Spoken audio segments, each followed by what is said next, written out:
Welcome to Where's Wendy, and today, October 18, 2025, I had the privilege of having my voice heard at the No Kings Rally Part Deux. And it wasn't chaos, it wasn't fear. It was bears, dinosaur suits, and boomers with protest signs. Mind the world, we have been here before. This was the No Kings Protest Part Deux. Woodstock, Georgia might not be where you expect to find a crowd gathering for democracy, but here we were. What really stood out to me wasn't the noise, it was the age of the crowd. So many of us had silver hair and strong backs, holding signs that echoed ones we held over 50 years ago. The slogans may have changed slightly, but the message, still the same. We were fighting for, there was music, kindness, strangers handing out cold water, and American flags. The only place I saw 5 or 6 officers way up high, quietly watching from the top of a parking garage. No barricades, no intimidation, and that says a lot about how we showed up. I couldn't help but think back to the protests of the 60s and 70s, back when I thought we would change the world for good. And we did in some ways, but here we are again. History has a way of circling back until we found walking through that crowd gave me hope. Not the naive kind, not the kind that says this will all be fixed by Tuesday, but the kind that believes in showing up, in community, in joy as resistance, and in never ever giving up. If there's one thing I've learned traveling this world, is that the smallest towns can hold the biggest voices. Woodstock, Georgia, you showed up, and I'm proud I got to witness it.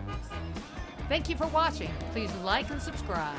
If tomorrow all the news reports showed the world just what we've done, I'd hang my head in disbelief and say, well, that's just one more gone. I watch the greed, the hate, the fear, the things they try to hide, and I wonder how we let it get so far from what's right.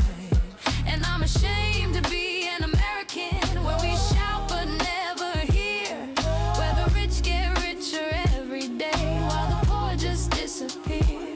And I'd gladly trade my apple pie for a system that makes sense, where the truth still mattered and we had some common sense.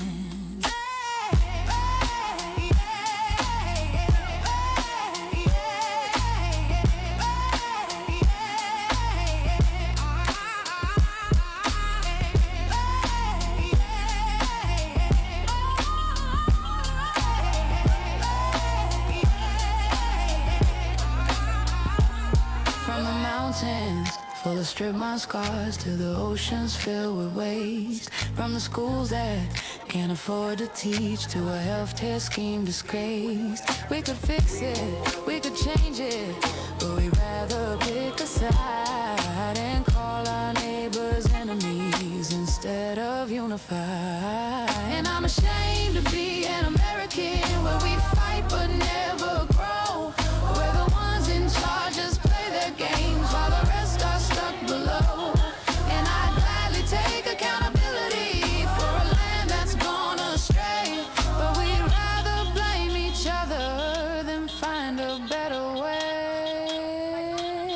So I hope that we can turn around